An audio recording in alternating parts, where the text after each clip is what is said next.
It's hard to imagine today, but there was a time when the United States and the Soviet Union weren't bitter enemies. In fact, they were once allies, standing together during one of the most catastrophic wars in history. But how did two nations, which fought side by side, end up locked in a decades-long Cold War, teetering on the brink of nuclear destruction? To understand this transformation, we must travel back to the early 20th century, long before the Iron Curtain divided Europe, before the arms race, and long before ideological warfare became the norm. The relationship between the US and the USSR wasn't born out of hate. It evolved over time, shaped by conflicting worldviews, political mistrust, and the changing dynamics of global power. Our story begins in 1917, in the heart of the Russian Revolution. At the time, Russia was engulfed in chaos. The centuries-old Russian monarchy had fallen, and the Bolsheviks, led by Vladimir Lenin, rose to power, establishing the world's first socialist state. The revolution sent shockwaves through the Western world. For capitalist nations like the United States, communism was more than just a political ideology. It was a threat to the very foundations of Western democracy and capitalism. While fear of communism began to ripple through the US, the Soviet Union, or USSR, was preoccupied with its own internal struggles. The new government needed to consolidate power, crush internal dissent, and stabilize the country after years of war and revolution. During this time, the US and Soviet Union barely had a relationship at all. In fact, the US refused to officially recognize the Soviet government, essentially isolating the USSR on the international stage. The two nations were worlds apart, both literally and ideologically. The United States was a booming capitalist democracy focused on expansion, trade, and the pursuit of wealth. Meanwhile, the Soviet Union was a fledgling socialist state, striving to create a classless society. While tensions between the two simmered, they didn't boil over just yet. The US wasn't alone in its skepticism of the Soviet Union. Several Western countries, fearing the spread of communism, even intervened during the Russian Civil War, supporting anti-Bolshevik forces. However, these interventions were largely unsuccessful, and by the early 1920s, the Soviet Union had solidified its control. Despite this early mistrust, the US and Soviet Union weren't immediately destined to become enemies. For the next 2 decades, the relationship between the two powers remained distant, but not overtly hostile. The US was focused on its own domestic issues, such as the Great Depression, while the Soviet Union was busy with its ambitious plans for industrialization and state building. But all of this would change in the late 1930s, with the rise of Adolf Hitler and Nazi Germany. Nazi aggression in Europe threatened the entire continent, and suddenly the Soviet Union and the United States found themselves on the same side of a global conflict. With Hitler's invasion of the Soviet Union in 1941, the two unlikely powers became allies in the fight against fascism. The world would come to know this temporary alignment as the Grand Alliance, or more informally, the Allies.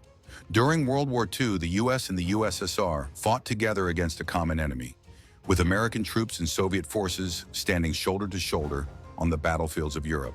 American Lend-Lease aid flowed to the Soviet Union, providing essential supplies and support as the Soviets bore the brunt of the Nazi onslaught on the Eastern Front. But even as the two nations fought together, their alliance was uneasy. Behind closed doors, there was a palpable tension between the two leaders, President Franklin D. Roosevelt and Soviet Premier Joseph Stalin. Each knew that once the war ended, their mutual enemy, Nazi Germany, would no longer bind them together.